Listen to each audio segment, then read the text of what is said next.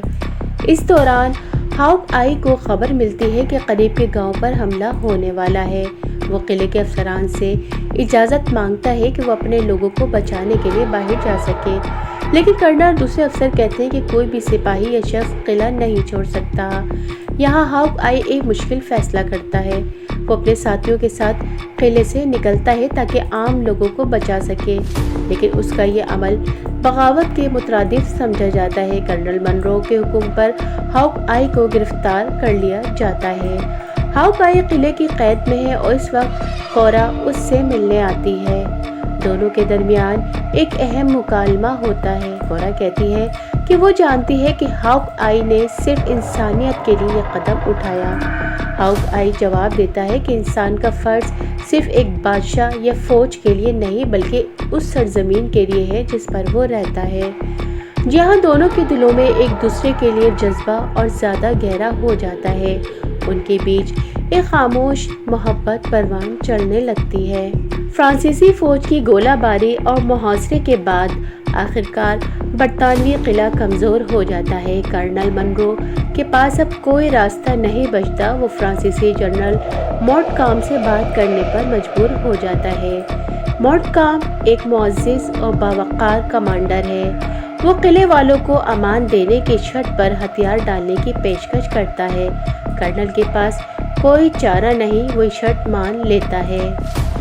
صبح کے وقت برطانوی فوج، ان کے خاندان اور کرنل کی بیٹیاں قلعے سے باہر نکلتے ہیں۔ یہ ایک بڑا قافلہ ہے جو معاہدے کے مطابق فرانسیسیوں کے زیر نگرانی محفوظ راستے پر جا رہا ہے، لیکن اچانک جنگل سے چیخ و پکار کی آوازیں آتی ہیں۔ درختوں کے پیچھے سے ہورون جنگجو نکل آتے ہیں۔ وہ قافلے پر ٹوٹ پڑتے ہیں، عورتوں اور بچوں کو بھی نہیں بخشتے۔ نیزوں، تلواروں اور کلہاڑیوں سے ہر طرف خون کی ہولی کھیلی جاتی ہے۔ فوجی بھاگنے لگتے ہیں، لوگ چیختے ہیں اور ہر طرف موت کا رقص ہوتا ہے۔ اس حملے کے دوران ماگوا براہ راست کرنل منرو کو ڈھونڈتا ہے۔ وہ اس پر حملہ کرتا ہے اور اسے قیدی بنا لیتا ہے، پھر وہ بڑی بے رحمی سے اس کا قتل کر دیتا ہے تاکہ اپنی دشمنی پوری کر سکے۔ یہ منظر ایلس اور کورا اپنی آنکھوں سے دیکھتی ہیں اور وہ خوف اور صدمے سے لرز اٹھتی ہیں۔ اسی قتل عام کے دوران ہاک آئی، انکیس اور چنگچ گوک سامنے آتے ہیں۔ وہ اپنی پوری طاقت کے ساتھ لڑتے ہیں۔ ان کی کوشش صرف یہ ہے کہ کورا اور ایلس کو زندہ بچا کر لے جائیں۔ ہاک آئی اپنی بندوق اور چاقو سے کئی دشمنوں کو گراتا ہے۔ اس لڑائی میں ماگوا اپنی چال میں کامیاب ہو جاتا ہے۔ وہ کورا اور ایلس کو قیدی بنا لیتا ہے۔ دونوں چیختی ہیں مگر وہ انہیں گھسیٹ کر اپنے قبیلے کی طرف لے جاتا ہے۔ ہاک آئی انہیں بچانے کی کوشش کرتا ہے مگر دشمن کی بھیڑ کے باعث کامیاب نہیں ہو پاتا۔ وہ صرف اتنا دیکھ پاتا ہے کہ ماگوا دونوں بہنوں کو لے کر جنگل کی طرف غائب ہو گیا ہے۔ یہ لمحہ ہاک آئی کے لیے سب سے زیادہ اذیت ناک ہے۔ وہ جانتا ہے کہ اب اس کے سامنے صرف ایک ہی مقصد ہے، کورا اور ایلس کو زندہ سلامت چھڑانا۔ قلعے کے سقوط اور خونی قتل عام کے بعد ماگوا اپنی کامیابی پر خوش ہے۔ وہ کورا اور ایلس کو اپنے قبیلے کی طرف لے کر جاتا ہے۔ راستے میں وہ دونوں کو دھمکاتا ہے کہ وہ اب اس کی ملکیت ہے۔ کورا غصے سے اس کا سامنا کرتی ہے اور کہتی ہے وہ کبھی اس کے آگے سر نہیں جھکائے گی۔ ایلس بہت خوفزدہ ہے مگر وہ بھی بہن کے ساتھ مضبوط رہنے کی کوشش کرتی ہے۔ ماگوا اپنے قبیلے کے سردار کو دکھانا چاہتا ہے کہ اس نے برطانوی کرنل سے انتقام لے لیا اور اس کی بیٹیوں کو قید کر لیا۔ اس کے ذہن میں صرف اپنی طاقت بڑھانے اور اپنی حیثیت جتانے کا خیال ہے۔ دوسری طرف انکیس، ہاک آئی اور چنگچ گوک تعاقب میں ہے۔ وہ جنگلوں میں نشانات دیکھ کر آگے بڑھتے ہیں۔ ہاک آئی ہر ٹوٹی ہوئی ٹہنی اور قدموں کے نشانات سے دشمن کا راستہ پہچانتا ہے۔ راستے میں وہ کچھ برطانوی قیدیوں کو آزاد کرتے ہیں لیکن ان کا اصل مقصد کورا اور ایلس تک پہنچنا ہے۔ ہاک آئی اپنے ساتھیوں سے کہتا ہے کہ یہ سفر ان کی زندگی کا سب سے کٹھن امتحان ہے، مگر وہ پیچھے ہٹنے کا سوچ بھی نہیں سکتے۔ آخرکار ماگوا کے قبیلے کے قریب پہنچتے ہیں۔ یہ ایک بڑا دیسی گاؤں ہے جہاں سینکڑوں جنگجو بستے ہیں۔ قبیلے کے لوگ ماگوا کو ایک ہیرو کی طرح خوش آمدید کہتے ہیں، کیونکہ وہ برطانوی کرنل کو مار چکا ہے اور اس کی بیٹیوں کو قید کر کے لایا ہے۔ کورا اور ایلس کو ایک کچے کمرے میں بند کر دیا جاتا ہے۔ ماگوا اپنی کامیابی کا جشن منانے کے لیے قبیلے کے سردار کے سامنے جاتا ہے۔ وہ کہتا ہے کہ اب برطانوی فوج کمزور ہے اور ہورون قبیلہ طاقتور ہو گیا ہے، لیکن قبیلے کے کچھ بزرگ سوال اٹھاتے ہیں کہ قید کی گئی عورتوں کے ساتھ کیا کیا جائے۔ ماگوا مطالبہ کرتا ہے کہ کورا اس کی بیوی بنے گی اور ایلس بھی قبیلے کے حصے میں رہے گی۔ یہ سن کر کورا کھڑی ہو کر احتجاج کرتی ہے۔ وہ سردار کے سامنے ڈٹ کر کہتی ہے وہ کبھی ماگوا کو قبول نہیں کرے گی۔ اسی دوران ہاک آئی اور اس کے ساتھی قبیلے میں چھپ کر پہنچ جاتے ہیں، لیکن وہ جانتے ہیں کہ کھلے عام لڑنا ممکن نہیں کیونکہ دشمن تعداد میں بہت زیادہ ہیں۔ ہاک آئی ایک جرأت مندانہ فیصلہ کرتا ہے۔ وہ قبیلے کے دربار میں داخل ہو کر سیدھا سردار سے بات کرتا ہے۔ وہ سردار کے سامنے کھڑا ہو کر کہتا ہے کہ ماگوا دھوکے باز ہے اور وہ صرف اپنی ذاتی دشمنی کے لیے لڑ رہا ہے۔ ہاک آئی کہتا ہے کہ کورا اور ایلس کو چھوڑ دیا جائے، وہ دونوں بے گناہ ہیں۔ قبیلے کا سردار آخرکار یہ فیصلہ کرتا ہے کہ ہاک آئی واپس جا سکتا ہے، لیکن کورا اور ایلس قبیلے کے اختیار میں رہیں گی۔ یہ فیصلہ سب کے لیے ایک زلزلے سے کم نہیں۔ کورا چیخ کر کہتی ہے کہ وہ اپنی مرضی سے کبھی ماگوا کے ساتھ نہیں جائے گی۔ ہاک آئی کا دل ٹوٹ جاتا ہے، لیکن وہ بے بس ہے۔ وہ جانتا ہے کہ کھلے عام لڑائی کا مطلب موت ہے۔ ماگوا فاتحانہ مسکراہٹ کے ساتھ آگے بڑھتا ہے اور کہتا ہے کہ وہ اپنی مرضی سے ہو یا زبردستی، کورا اب اس کی ہے۔ ہاک آئی قبیلے سے نکلنے کے بعد اپنے ساتھیوں کے ساتھ بیٹھ کر کہتا ہے میں چاہے اپنی جان کھو دوں مگر کورا اور ایلس کو ماگوا کے پنجے سے چھڑاؤں گا۔ انکیس کہتا ہے کہ وہ بھی اپنی جان کی بازی لگا دے گا، خاص طور پر ایلس کے لیے۔ اسی دوران انکیس دشمن کے قبیلے پہنچ جاتا ہے۔ وہ سب کے سامنے ماگوا کو للکارتا ہے اور کہتا ہے میں کورا کو بچانے آیا ہوں، تمہارے ظلم کا حساب آج ہوگا۔ یہ منظر جذبات سے بھرپور ہے، ایک طرف انکیس کا جذبہ ہے اور دوسری طرف ماگوا کا غرور۔ انکیس اور ماگوا کے درمیان سخت جنگ شروع ہو جاتی ہے۔ ماگوا طاقتور اور تجربہ کار ہے اور انکیس جوان اور بہادر۔ انکیس پوری طاقت سے لڑتا ہے لیکن آخرکار ماگوا اسے شکست دے دیتا ہے۔ انکیس کو بلند چٹان سے دھکیل دیا جاتا ہے اور وہ نیچے گر کر اپنی جان دے دیتا ہے۔ کورا یہ منظر دیکھ کر تڑپ اٹھتی ہے، اس کی آنکھوں میں آنسو ہے لیکن اس کے دل میں انکیس کی بہادری کی یاد ہمیشہ کے لیے نقش ہو جاتی ہے۔ انکیس کی موت دیکھ کر ایلس کا دل ٹوٹ جاتا ہے۔ ماگوا اسے اپنی طرف کھینچنے کی کوشش کرتا ہے لیکن وہ اپنی عزت اور آزادی پر سمجھوتا نہیں کرتی۔ وہ خاموشی سے ایک بلند چٹان کے کنارے پر جاتی ہے اور نیچے گہرائی میں چھلانگ لگا دیتی ہے۔ یہ منظر نہایت دردناک اور جذباتی ہے۔ ایلس نے موت کو قید سے بہتر سمجھا۔ ہاک آئی دور سے یہ سب دیکھ رہا ہوتا ہے، غصے میں اپنی بندوق اٹھاتا ہے۔ وہ ماگوا پر نشانہ لگاتا ہے، گولی سیدھی جا کر ماگوا کو لگتی ہے اور وہ زخمی ہو کر پیچھے ہٹتا ہے۔ اسی وقت چنگچگوک آگے بڑھتا ہے، وہ ماگوا سے آمنے سامنے لڑتا ہے۔ بالآخر وہ اپنی کلہاڑی سے ماگوا کو مار ڈالتا ہے۔ یہ لمحہ انصاف کا ہے، ماگوا اپنی غداری اور ظلم کی سزا پا لیتا ہے۔ جنگ ختم ہونے کے بعد پہاڑ پر سناٹا چھا جاتا ہے۔ انکیس کی لاش پڑی ہے، ایلس جا چکی ہے، کورا صدمے سے خاموش کھڑی ہے۔ چنگچگوک آسمان کی طرف دیکھ کر دعا کرتا ہے اور کہتا ہے اب میں آخری موہکن ہوں۔ یہ جملہ دراصل کہانی کی اصل روح کو بیان کرتا ہے، ایک قبیلے کا خاتمہ اور قربانی کی داستان۔